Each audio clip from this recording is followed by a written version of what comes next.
It's Tuesday, January 21st, 2025. Trump rallies the nation at his inauguration. Biden reminds the nation he's the oligarch he's been warning about. And what is Donald Trump anyway? Next on the AM Update. The golden age of America begins right now. From this day forward, our country will flourish and be respected again all over the world. I was saved by God to make America great again. In America, the impossible is what we do best. In everything we do, my administration will be inspired by a strong pursuit of excellence and unrelenting success. We will not forget our country. We will not forget our Constitution. And we will not forget our God. Donald J. Trump is the 47th president of the United States. His inauguration was yesterday in an intimate setting inside the U.S. Capitol Rotunda in Washington, D.C. This was, I think, the best political speech Donald Trump has ever given. And he's given some good ones, credit to him, in the past. Despite his understated delivery, his speech still packed a wallop, not only putting all of those in Washington, D.C. on notice, he also rallied and inspired the entire nation. Better days are ahead. The golden age of America begins right now.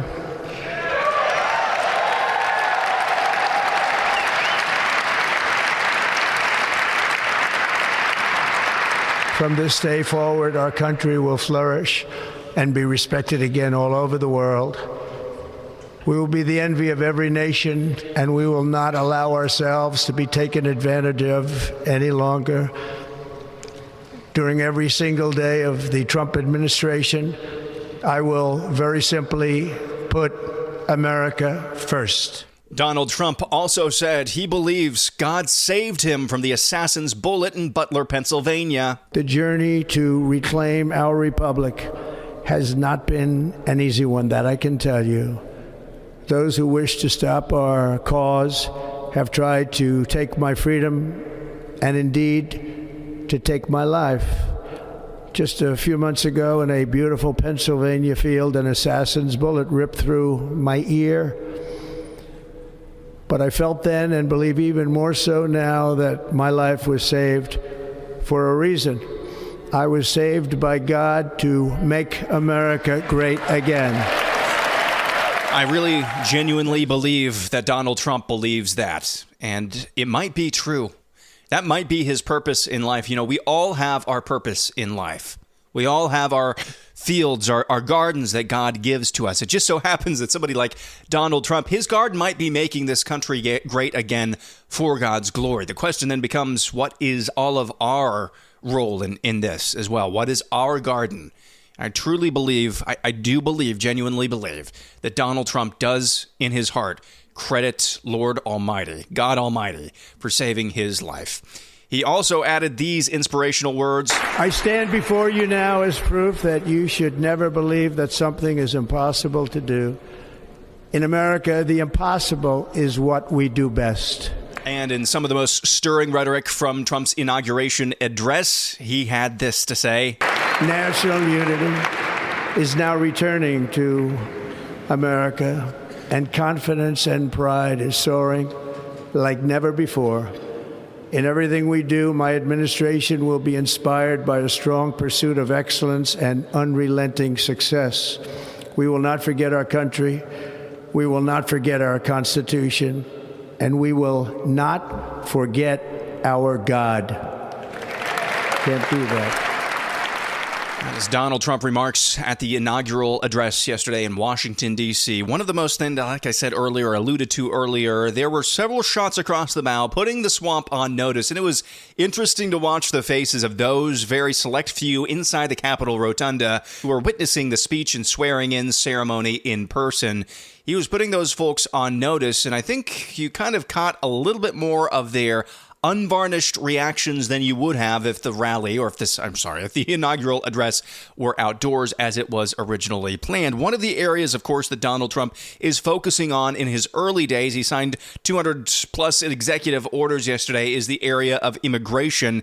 And he seems to be very, very serious about that. And by invoking the Alien Enemies Act of 1798, I will direct our government to use the full and immense power of federal and state law enforcement to eliminate the presence of all foreign gangs and criminal networks, bringing devastating crime to U.S. soil, including our cities and inner cities. So that is encouraging, but it's just rhetoric, right? It's just rhetoric. Well, no. Just yesterday, already in the port of entry in El Paso, Texas, it was closed down. Customs and Border Patrol on that port of entry said, or telling people trying to get into the country, unauthorized entry beyond that point would result in arrest and prosecution.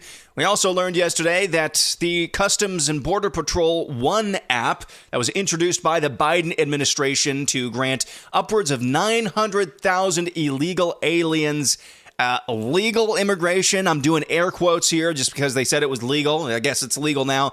That was shut down yesterday, too. That meant every single scheduled appointment for these illegal aliens trying to get into the country, quote unquote, legally, those were all wiped off the books as well. You could see some illegals at the southern border on the Mexico side.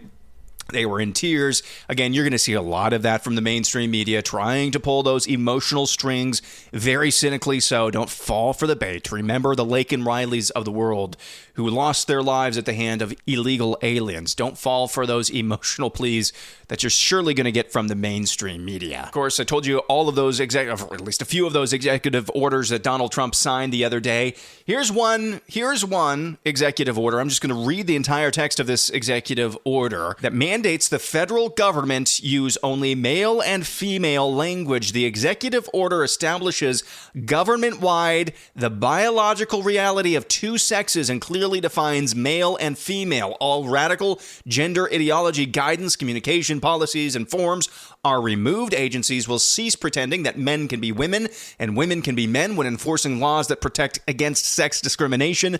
Woman means adult, human, female. The executive order directs that government identification, like passports and personnel records, will reflect biological reality and not self-assessed gender identity. The executive order ends the practice of housing men in women's prisons and taxpayer-funded transition for male prisoners. The executive order ends the forced recitation of preferred pronouns and protects Americans' First Amendment and statutory rights to recognize the biological and binary nature of sex. This includes protection in the workplace and in federally funded entities like school. That was just one of many other executive orders that Donald Trump signed yesterday. A few more of those. A rescission of 78 Biden-era executive orders, a freeze of federal regulations, sundry regulations, a freeze on federal hiring, an executive order requiring federal workers returning to full-time in-person work immediately, a directive to address the cost of living crisis, a withdrawal from the World Health Organization, a withdrawal from the Paris Climate Treaty, a directive to restore free speech and eliminating government censorship, a directive to end government weaponization against political opponents, and then this, maybe the granddaddy of them all. So this is January 6th. These are the hostages. Approximately 1,500 for a pardon. Yes. Full pardon. Full pardon or commutation? Full pardon. We have about 6 commutations in there where we're doing for Donald Trump pardoned or commuted the sentences of every single one of the J6ers caught in various gulags around the country, most notably the D.C. gulag, where still some remained yesterday. He pardoned or commuted all of them. I didn't think he was going to do that, but he did it. And that's just one of the many, many executive orders he signed yesterday. Some of these, of course, will end up in court. But I was telling someone recently, this is what I hoped right out of the gate that the Trump administration would be able and willing to do. Absolutely flood the zone and hopefully overwhelm the swamp to begin with. Hopefully in the fog of war, a few of these executive orders will fall through the cracks. The good ones will fall through the cracks, and I expect to see that as well. Trump also announced yesterday he's going to reinstate military members with full back pay who are unjustly discharged for refusing the COVID jab. Just an incredible day. Yesterday at Capital One Arena in Washington, D.C., Donald Trump held another inauguration activity, this time for the more general population. It was a star-studded event. Kash Patel, the upcoming FBI director, showed up to speak, as well as Elon Musk, Department of Government Efficiency, and had these words. And let me tell you, I'm going to work my ass off for you guys. Well, perhaps one individual in the Department of Government Efficiency is not going to be able to have the opportunity to work his butt off for the American people. That would be Vivek Ramaswamy. He's no longer going to be involved with Doge. According to the White House, the new White House yesterday, he is going to pursue other ventures, including potentially, he's not announced this officially yet, but running for Ohio government. Now, I cannot stand Vivek Ramaswamy. I think he's figured out that you can just say really right-wing stuff. It's really bombastic right-wing stuff, and a bunch of conservatives will just glom onto you without asking any questions. And he has a very shady past as a businessman, pulling the rug on a failed pharmaceutical drug and leaving investors out to dry. But he is a very gifted and talented communicator, and I hope he runs for governor in Ohio and wins and becomes the best Ohio governor ever. I hope that really happens, because I want him to prove me wrong. Because if he even executes on half of the talking points that he's adopted seemingly recently, he is going to be the best Ohio governor of modern times. So, Elon Musk still in at Doge. Vivek Ramaswamy is out. Coming up, former President Joe Biden. It feels good to say that now. Former President Joe Biden reminded us why he is the oligarch he's been warning us of. Next.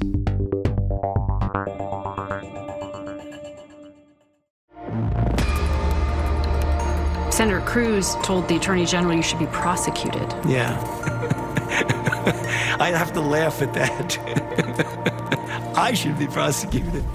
What happened on January 6th, Senator? But they're really criticizing science, because I represent science. That's dangerous. Yes, nothing says I am the science quite like a blanket pardon that goes back 11 years. Joe Biden. Former President Joe Biden, that feels good to say. Pardon General Mark Milley, Anthony Fauci, the January 6th committee, and others whom some have speculated may have faced investigations under the incoming Trump administration on Monday. Notably, Special Counsel Jack Smith, former FBI Director Chris Wray, and Attorney General Merrick Garland are not included in the pardon, despite speculation they may face backlash from the incoming Trump administration. Fauci accepted the pardon in a statement shortly after Biden announced the move, claiming he was subject to politically motivated threats of investigation and prosecution. Joe Biden's pardon for Fauci and others goes all the way back to 2014. But Biden wasn't done yet. You'll recall in Joe Biden's farewell address, Biden warned the country about the dangers of this newfound oligarchy, this aristocracy that poses an existential threat to democracy. Mere minutes before Joe Biden became former President Joe Biden, he pardoned his entire damn family for any crime they may have committed going back to the year 2014. Speaking of the first of a couple of different executive order signing ceremonies, Donald Trump reacted to the news.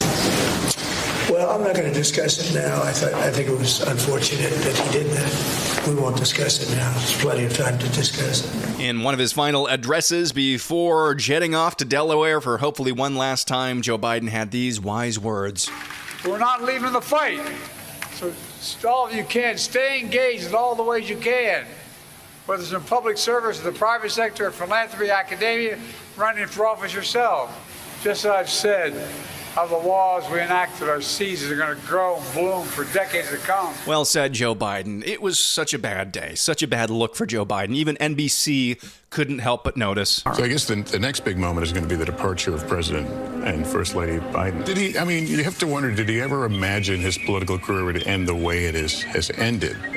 Removed by his own party from the ticket, even the final acts today, pardoning members of his own family. That decision, the timing of it, will be debated for years to come. I think it's notable. I'm thinking about his farewell address that he delivered earlier this week from the Oval Office, and a lot of people were expecting him to tick through those 50-plus years that he has served in Washington. Instead, yes, he did talk about his legacy. He also warned that he believes an oligarchy is taking root in this country. So long, Joe Biden.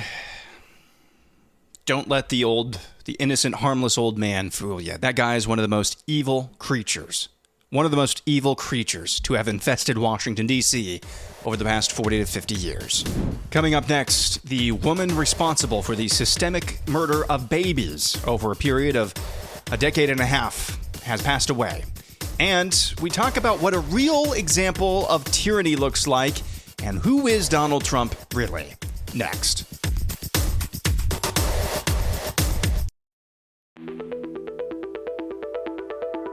Graham in Jersey City, New Jersey, Democrats line. Hi, I want to wish everyone a happy MLK Day. I hope everyone's staying warm. A bit disappointed how the election turned out. I think it would have been great to see a female president inaugurated today. While I'm disappointed in the American people and their desire to see another 4 years of Trump, I'm a bit more disappointed in the selection committee for not picking Alabama for the college football playoff finals, and instead picking inferior teams like SMU and Indiana. Truly dark times in America. Okay, Graham there. It's a caller on C-SPAN's coverage of the inauguration yesterday saying, I would have liked to see a female president, and I don't really like Donald Trump. But what's even worse is Alabama got screwed in the college football playoff. A very excellent troll and prank call. Now for something quite a bit more weighty. Cecile Richards, the former president of Planned Parenthood and a prominent feminist activist, passed away at the age of 67 yesterday following a battle with aggressive brain cancer.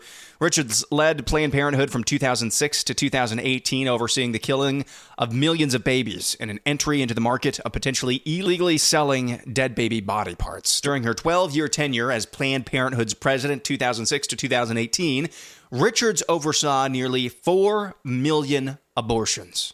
4 million babies murdered, according to Susan B. Anthony, Pro-Life America, which analyzed the organization's annual reports in its own fact sheet. When Richards came into office, the abortion titan carried out 264,000 abortions per year.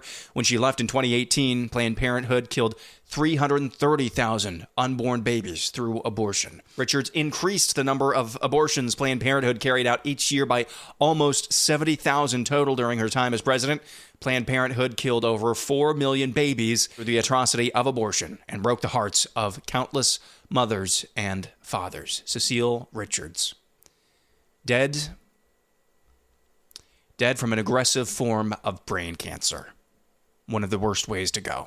And now here's this. If you want a picture of how deep a hole the Biden administration has left for the new Trump administration, and if you want a picture of what real tyranny looks like, look no further than this fairly lengthy clip from the confirmation hearing for Lee Zeldin. Lee Zeldin, of course, is Donald Trump's pick to head up the Environmental Protection Agency. Check out this commentary and line of questioning from Alaska Senator Dan Sullivan just last week. So one of the areas where we haven't seen cooperative federalism at all is the way in which the EPA in my state has a history of enforcing the laws. And no offense to my Democratic colleagues, this is always with Democrat administrations. The Obama administration did what they do is they come in with giant, heavy armed agents, body armor, helicopters, like it's shocking. We had a raid on some placer miners in a place called Chicken, Alaska, under President Obama. Over 30 armed agents, body armors, to do what? Do compliance on the Clean Water Act. They didn't find one violation. They scared the hell out of the miners, okay? Then, not to be outdone, the Biden administration has done these raids on small mechanic shops in Alaska. They bring up EPA agents from all over the country, 30 armed agents kicking in doors in mechanic shops in Alaska. By the way, my state believes in the Second Amendment. Most of my state is armed. This is very dangerous because some of these agents could get shot when they're coming in. So what's happened is you don't have cooperative federalism. You have rogue EPA agents who are going to enforcement before they talk about compliance. On any of these issues, they could have gone to these mechanic shops. They could have gone to the miners saying, hey, we think you may be violating the Clean Water Act. Can you work with us? No. These guys come. They had 40 agents, all of them armed, raiding these mechanic shops. It is just an outrage. Can I get your commitment to focus on compliance rather than jumping to armed enforcement? And secondly, look, I believe in an armed citizenry. I believe in the Second Amendment. I don't believe in an armed bureaucracy. The EPA is a SWAT team. Do you believe the EPA should even have armed agents? When they go into places, they can just have the local police or local state troopers. You got these guys out of control in Alaska, and it is dangerous. And the current EPA administrator, I sent him letters on this. He didn't answer me. Someone's going to get hurt. Can I get your commitment to focus on compliance, civil compliance, as opposed to kicking in doors with body armor, assault rifles, helicopters? It's crazy, and it's really outrageous, and it happens under Democrats, not President Trump, Democrats. Senator, it is outrageous, the story that you told and Senator Murkowski shared with me as well with regards to Chicken, Alaska. It led me, as somebody who's going through this transition, to be asking questions as to how did that even get authorized, who signs off on it, what is the standards that need to be met in order to even say yes to an operation like that. With 30 agents from EPA agents from all over America came up to raid a mechanic shop, a small business that I think there was 8 guys who owned it. They were National Guard guys, great Alaskans. Can I get your commitment on that and to work with me? And do you think the EPA should be armed? I don't. Senator, if something requires an enforcement action on a prosecutorial front, that is working with the Department of Justice.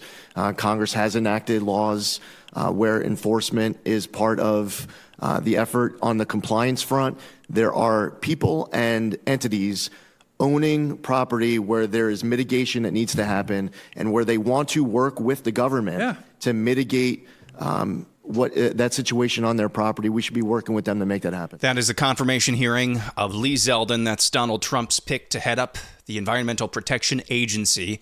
Listening to the testimony and the commentary of Alaska Senator Dan Sullivan, who says that the Environmental Protection Agency sends in heavily armed squads of goons for compliance checks. That is what real tyranny looks like. When the government department tasked with just, hey, this is basically, let's not be polluting the rivers here, they're armed to the teeth. That is what tyranny looks like. And finally, a quick air analysis this morning. I want to restate something that I said back in the immediate aftermath of the election. What does Trump mean? What is he truly? I think there's a couple of truths here that I need to lay out. That whether you love him, loathe him, are indifferent towards him, skeptic of him, optimist with him, Donald Trump is a legend. And you better make your peace with that. You do well to make your peace with that, even if you hate him. Everything was thrown at this man, and he's still standing, and he took the oath of office for the 47th president of the United States yesterday. He's also the quintessential American comeback story. I mean, he was left for dead.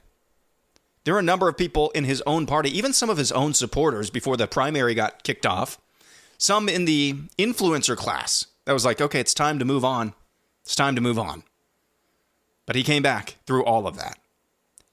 And there's a third reason here, a third truth, I think, that you need and would do well to make peace with and to accept. And I have already done all of these 3 things. That's why I'm more optimistic and much more generous in my coverage of the incoming Trump administration than I ever have been, maybe about this guy. If Trump fails, we all fail. You would do well to pray for him daily, to pray for his opponents daily as well. That's what we're commanded to do in scriptures. But if this fails, if we don't get real wins during this term, and when I say this term, I mean the first year, that does not bode well for the future. I'm really encouraged that they're hitting the ground running here. We'll see what Congress can do. They confirmed Marco Rubio, Secretary of State, yesterday, 99-0 in the Senate. Now, Marco Rubio is a little more swampy than I'd like to be, but boy, howdy, he sounded like America first in his confirmation hearing. So again, hope for the best in all of this. Poll for him to succeed, not for him, but for you. I'm still looking forward to seeing how all of this plays out. That'll do it for a Tuesday. Back at it again tomorrow. Keep an eye out for the poll of the week up later on my X account at Real AM Update. Have a good day. I'm Aaron McIntyre, and this is the AM Update.